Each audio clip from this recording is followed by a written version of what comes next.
In October of 2008, when the price of milk paid to farmers cratered to an impossible $12.31 per hundredweight, Elara Vance, age 68, sold hers for $48. This was not a miracle. It was the result of a decision made 110 years earlier, recorded in a leather-bound book with a brass clasp on a farm that the modern world had tried its best to forget. This is the story of how she did it. The Vance farm was not impressive. It comprised 280 acres of rolling pasture and woodlot in the less fashionable corner of Ashtabula County, Ohio. The deed was signed in 1898 by her great-grandfather, a man named Silas Vance, who paid $4.200 for the land, a sum he had saved over 17 years working on the railroad. The barn was not a modern steel-sided freestall facility. It was a classic bank barn, built in 1902 with hand-hewn timbers and a fieldstone foundation that was cool in the summer and, with the animals inside, warm enough in the winter. The house, painted a faded white, had been standing since 1910. Elara was born in the front bedroom in 1940, the same room her father had been born in, and the same room where she would likely die. She had been running the farm herself for 32 years, since her husband Daniel had died of a heart attack at 51 while mending a fence line. She was known in the county for two things. She never missed a Sunday service at the Presbyterian Church, and she never said more words than were absolutely necessary.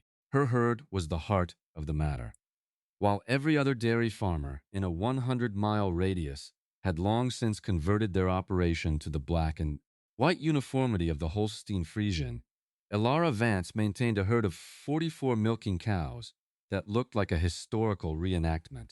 28 of them were milking shorthorns, a ruddy, roan-colored breed known for their gentle temperament and their ability to thrive on grass. The other 16 were Dutch belted, a striking black cow with a perfect, wide white belt around its middle. They were smaller than Holsteins, stockier, more rugged. They were, by the standards of modern agribusiness, hopelessly inefficient. Let me tell you about the Holstein, because it's important.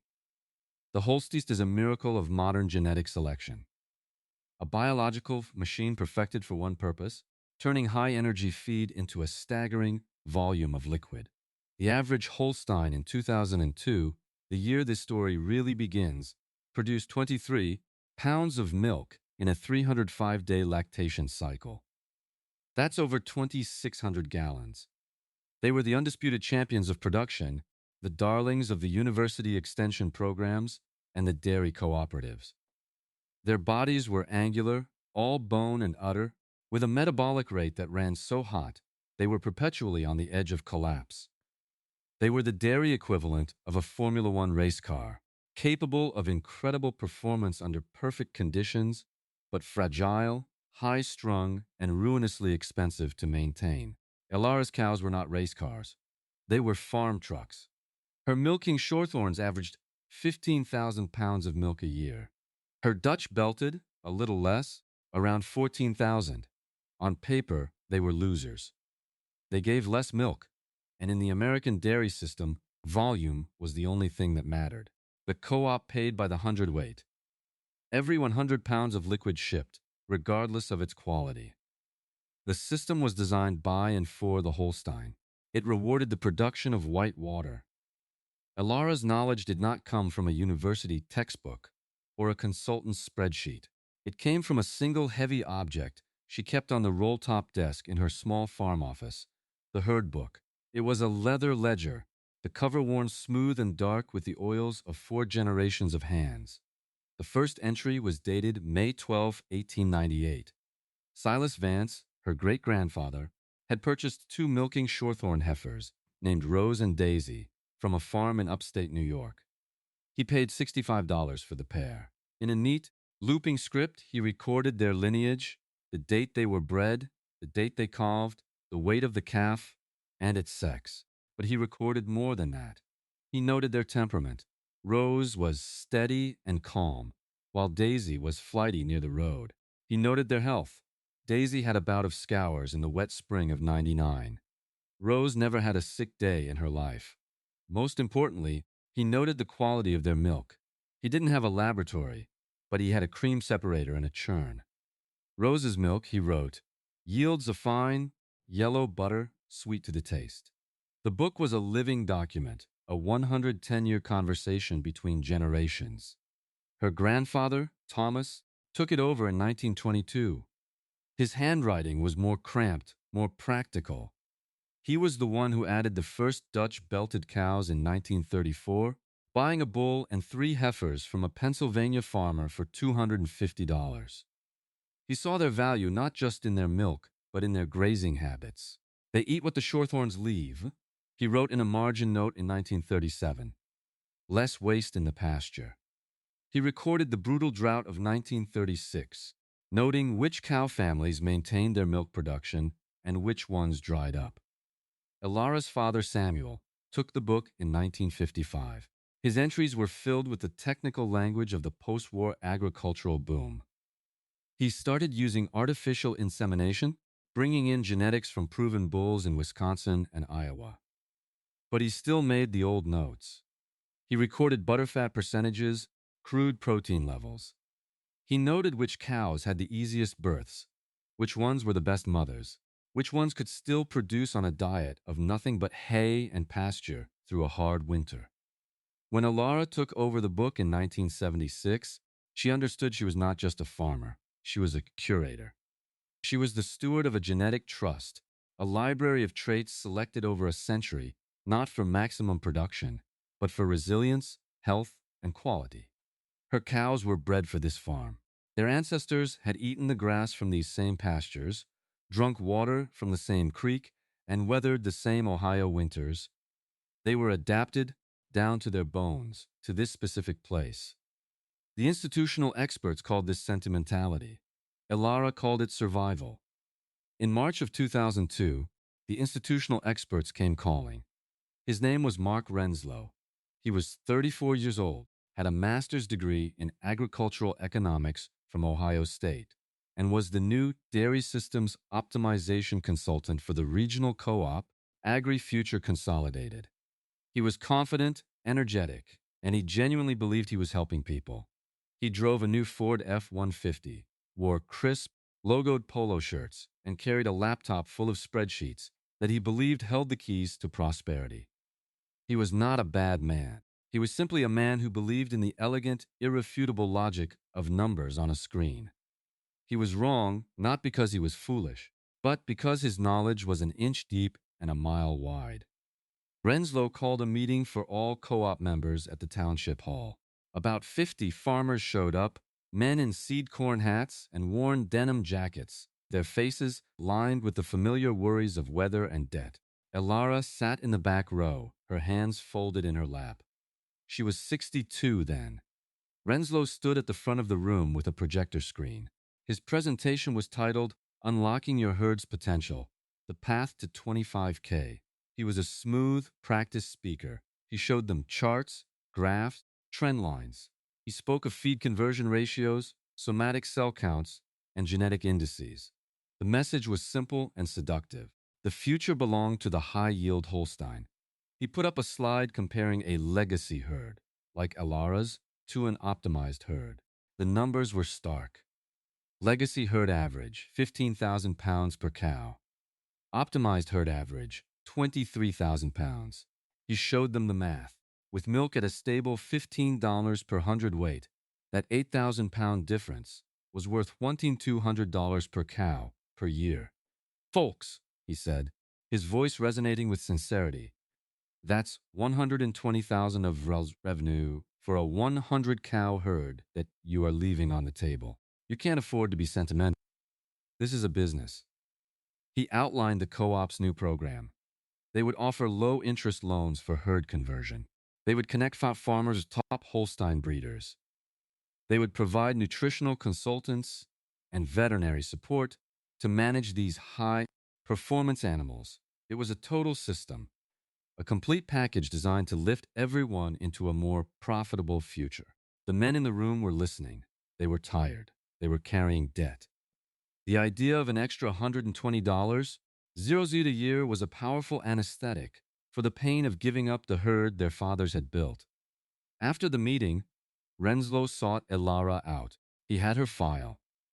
He knew she was the last non-Holstein herd in the co-op. He saw her as his final, most challenging conversion. He approached her with a friendly, professional smile. "Mrs. Vance, a moment of your time?" Elara looked at him. Her eyes were a pale, clear blue, and they didn't blink often. "I just wanted to personally extend the offer to you," he said, gesturing back toward the screen. "Your production numbers are, well, they're holding you back. We ran a projection for your specific farm. With your 44 cows, you're looking at about $38,000 in lost revenue every single year by sticking with those shorthorns." He said it gently, as if delivering a difficult but necessary diagnosis. Elara was quiet for a long moment. She pulled an old pair of leather work gloves from her coat pocket and began methodically working her fingers into them. "Your numbers only count one thing," she said finally. Her voice was low and gravelly, unused to long speeches. Renslow's smile tightened slightly. "Volume is what the market pays for, Mom. That's the reality. That's the co-op's reality," she corrected him. "It's not the cow's reality, and it's not the farm's reality." "I'm not sure I follow. Your Holsteins," she said, her gaze steady, "are bred to produce milk. My cows are bred to stay alive. The milk is a byproduct of their living." Renslow gave a small, indulgent chuckle. "With all due respect, Mrs. Vance, that sounds nice, but it doesn't pay the bills. The numbers don't lie." That's when Elara delivered the line that would define their relationship for the next 6 years. She looked not at him, but through him, as if seeing the long chain of history that led to this moment. She held up a gloved hand, the leather creased like a map of her life. "Your numbers," she said, her voice dropping even lower, "only tell one story, and it's a short one." She turned and walked out of the township hall, leaving Mark Renslow standing alone by his projector, bathed in the blue light of a spreadsheet that promised a future she refused to accept. Over the next 5 years, the Ashtabula County dairy landscape transformed exactly as Mark Renslow had planned. One by one, the other farmers took the loans. Old barns were torn down, replaced by vast, echoing steel structures with concrete floors and automated scrapers. Herds of Jerseys, Brown Swiss, and Ayrshires were sold off, replaced by truckloads of identical, high-strung Holsteins. The debt loads were staggering. A new barn cost $500,000. A top-tier Holstein heifer could cost $2,500. The farmers were betting everything on the two pillars of Renslow's gospel: high production and a stable milk price. For a while, it worked. Milk prices hovered between $15 and $18 per hundredweight. The volume of milk flowing into the co-op's tankers swelled. AgriFuture Consolidated invested $5 million in a new processing plant designed to handle the increased flow, specifically calibrated for the component profile of Holstein milk. Let me tell you about milk components, because they are the secret heart of this story. Milk is not just white liquid. It is a complex suspension of water, fats, proteins, sugars, lactose, and minerals.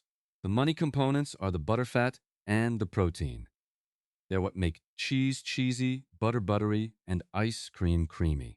Holstein milk, for all its volume, is relatively dilute. In 2005, the breed average was about 3.7% butterfat and 3.2% protein. It was, in essence, quantity over quality. Elara's milk was different. She had it tested quarterly, not for the co-op, but for her own records, just as her father and grandfather had. The results went into the herd book. Her milking shorthorns consistently produced milk with 0% butterfat and 3.5% protein. The Dutch belted were even better, often hitting 4.2% fat and 3.6% protein. Her blended bulk tank average was a solid 4.1% butterfat and 3.55% protein. It was richer, denser, more valuable milk. But the co-op's payment system, designed for Holsteins, didn't care. They paid a small premium for components, but it was pennies on the dollar, not nearly enough to make up for the volume difference. Renslow's system was a monoculture, not just of cows, but of values. It valued only one thing, and any system that values only one thing is brittle. It is destined to break. Elara's grandson, Jacob, came home from college in the summer of 2006. He was 22, with a degree in agricultural science, and he was full of modern ideas. He had sat in the same classrooms as Mark Renslow, studied the same economic models. He loved his grandmother, but he saw her farm as a museum piece. He saw Renslow's logic. He tried to talk to her one evening on the porch. "Graham," he started, trying to sound gentle. "I ran the numbers for my senior project. If we switched the herd, we could pay off the mortgage in 5 years. We could build a new barn. We could actually make a real profit." Elara was sharpening a blade for the sickle bar mower, drawing a file across the steel with a steady, rhythmic rasp. She didn't look up. "What's the price of corn in your numbers?" Jacob paused. "Well, the model uses the 5-year average, about 2.50 cents bushel, and the vet bills, based on the university's herd health cost index for a high production herd," he said confidently. "Your university's herd," Elara said, stopping the file, lives in a climate-controlled barn and has a nutritionist on staff. They don't have to deal with an ice storm in February or a wet spring that brings the mud up to their knees. Your numbers live on paper. My cows live on the ground." He tried a different tack. "It's about efficiency. We're losing so much potential." Elara finally set the blade down and looked at her grandson. Her expression was not angry, just weary. "Your definition of efficiency is how much milk a cow can give on a bag of feed in 1 year. My definition is how many generations of a family, a farm, can feed on its own grass." "They are not the same thing, Jacob." The conversation was over. Jacob went back to his summer job mowing lawns, frustrated and convinced his grandmother was trapped in the past. The first crack in the system appeared in 2007. It didn't come from the banks or the stock market. It came from the sky. A brutal drought settled over the Midwest that summer. The pastures turned brown and brittle. The corn crop withered. Hay became scarce and expensive. The price of corn, the foundation of the high-production Holstein diet, shot up from $2.50 to over $4 a bushel. The price of hay doubled. For the farmers with their new barns and massive herds of Holsteins, it was a catastrophe. Their feed bills exploded. The Holsteins, those finely tuned metabolic engines, began to sputter. They were bred to convert massive amounts of high-energy grain into milk. They were not efficient grazers. When the quality of their feed faltered, their bodies, already pushed to the limit, began to break down. Milk production on the neighboring farms dropped by 20%, then 25%. The cows got sick. Mastitis, ketosis, displaced abomasums. The vets were making calls day and night. The farmers were pouring expensive feed into fragile animals and getting less and less milk for their trouble. Their slim profit margins vanished, replaced by a terrifying tide of red ink. On the Vance farm, things were different. Elara's herd had been bred for 110 years to thrive on what the land provided. They were excellent foragers. When the lush clover and orchard grass in the main pastures faded, they moved to the wooded sections and ate browse. They ate the weeds the Holsteins would have ignored. Elara's feed costs went up, of course. She had to buy more hay than usual, but she didn't buy any grain. She never had. Her cows were not designed to run on it. Their milk production dipped, but only by 5%. She didn't have a single sick cow that year. Her vet bill for 2007 was $212 for a routine herd health check. Her neighbor, who had a Holstein herd of 80 cows, paid over $15,000 in vet bills that year. Jacob watched it all.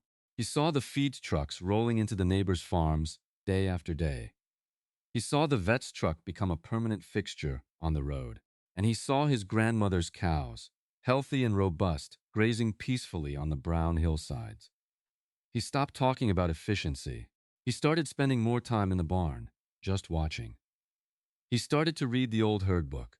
He was beginning to understand that there was more than one kind of number.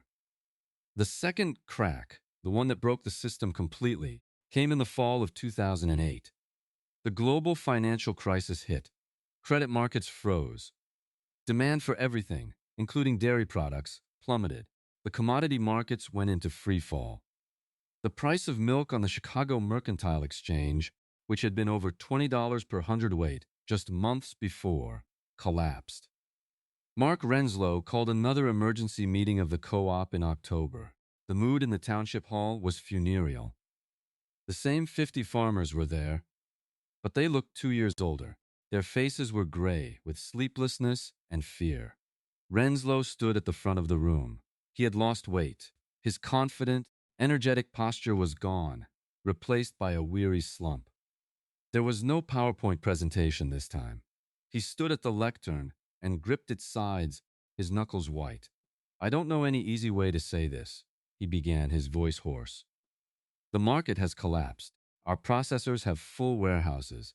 We have tankers of milk with nowhere to go. As of this morning, the price we can pay for your milk it's $12, 31 per hundredweight." A sound went through the room. Not a shout, but a deep, collective groan of despair.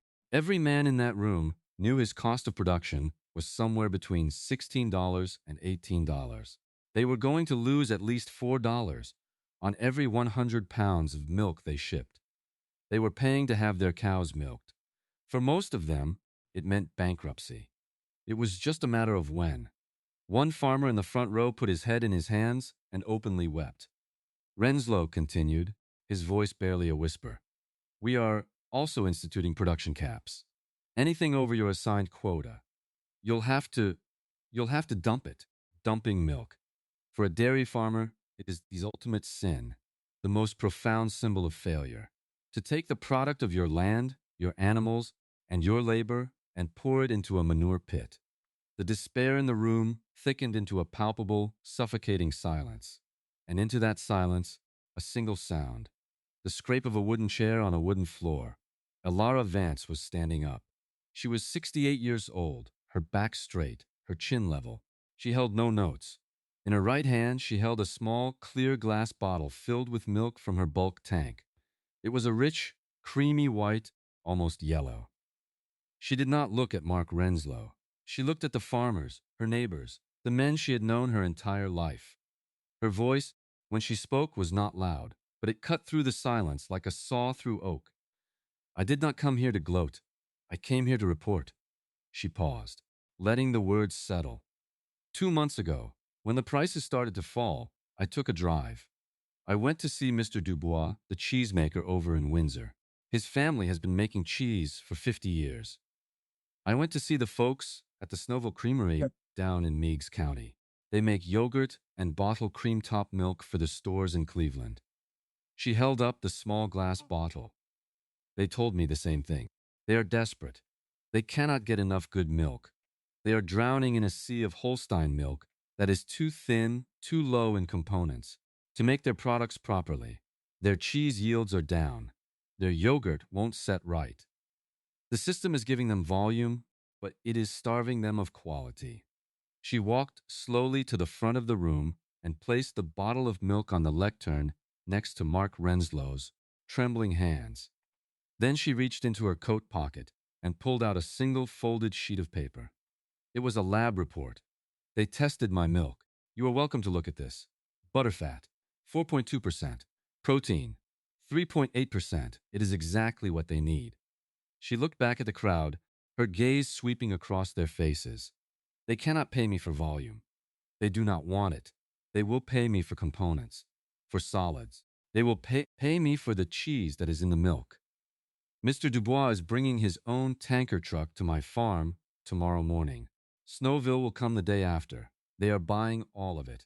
Every last pound." She let that sink in. The farmers were staring at her, their mouths slightly agape. They had forgotten that any other buyer besides the co-op even existed.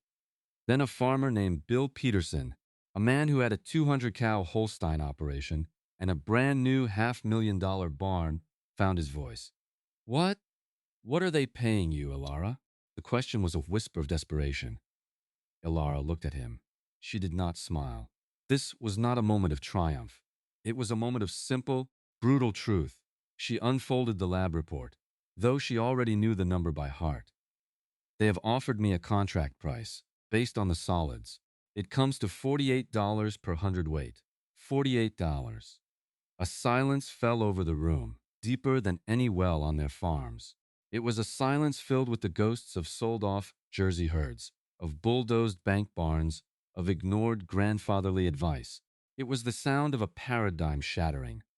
Mark Renslow, the man with the spreadsheets and the 5-year plans, looked down at the bottle of creamy milk on his lectern as if it were an artifact from another planet.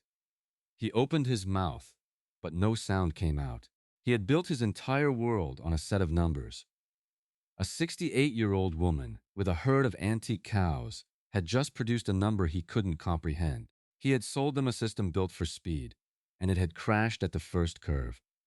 She had built a system for resilience, and it was now the only thing left running. In that moment, the farmers in the room understood. They had been paid for water. Elara was being paid for milk. The aftermath was quiet and swift. It was not a revolution. It was an extinction event. Within 18 months, 12 of the 50 farms represented in that room had gone bankrupt. The banks foreclosed, the auctions were held, and families that had farmed that land for a century walked away with nothing. Bill Peterson, the man with the new barn, was one of them. The co-op, AgriFuture Consolidated, filed for Chapter 11 bankruptcy in 2010. It was bought out by a larger national conglomerate that shuttered the local processing plant, turning it into a warehouse for imported fertilizer. Mark Renslow lost his job. He left the agricultural industry and, the last anyone heard, was selling life insurance in suburban Columbus. He never set foot in Ashtabula County again. On the Vance farm, life continued. Mr. Dubois' small tanker truck arrived the next morning, as promised, and the morning after that. Elara's milk, once the liability of the co-op, was now the lifeblood of 2 artisanal dairies that were growing rapidly as consumers sought out local, high-quality food. She never got bigger. The herd stayed at 44 milking cows. She didn't build a new barn. She used the extra money to replace the roof on the old one, to pay off the last of the mortgage, and to set up a college fund for her great-grandchildren. Jacob never left. The events of 2008 had been a more powerful education than any university could provide. He became his grandmother's apprentice. He learned the rhythms of the farm, not from a textbook, but from the ground up.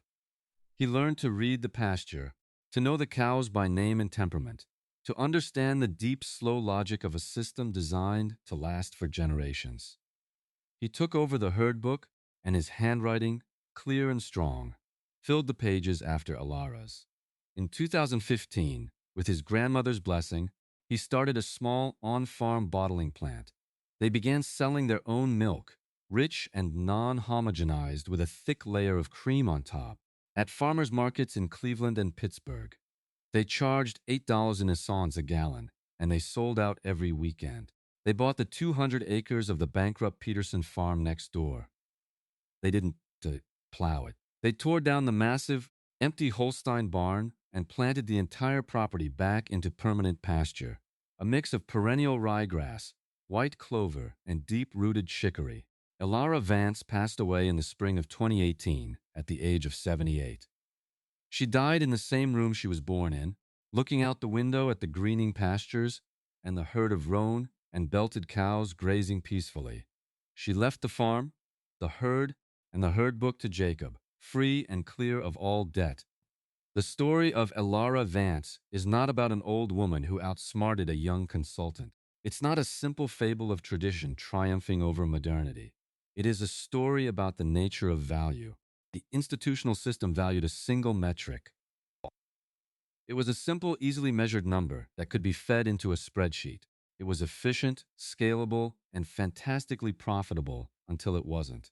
It was a system that had no capacity for shock. Lara operated on a different set of values. She valued resilience. She valued health. She valued the accumulated, site-specific knowledge of her ancestors. Her system was not designed to maximize profit in any single year. It was designed to persist profitably over a century. The market defined efficiency as the most output for the least input now. She defined it as the most sustainable output forever. What the market saw as sentimental inefficiency, keeping cows that gave less milk, was, in fact, a profound and deeply calculated form of risk management. Her diversity of breeds, her reliance on pasture, her focus on component solids instead of liquid volume. These were not features of an obsolete system. They were the critical redundancies that allowed her to survive when the optimized, brittle monoculture system shattered.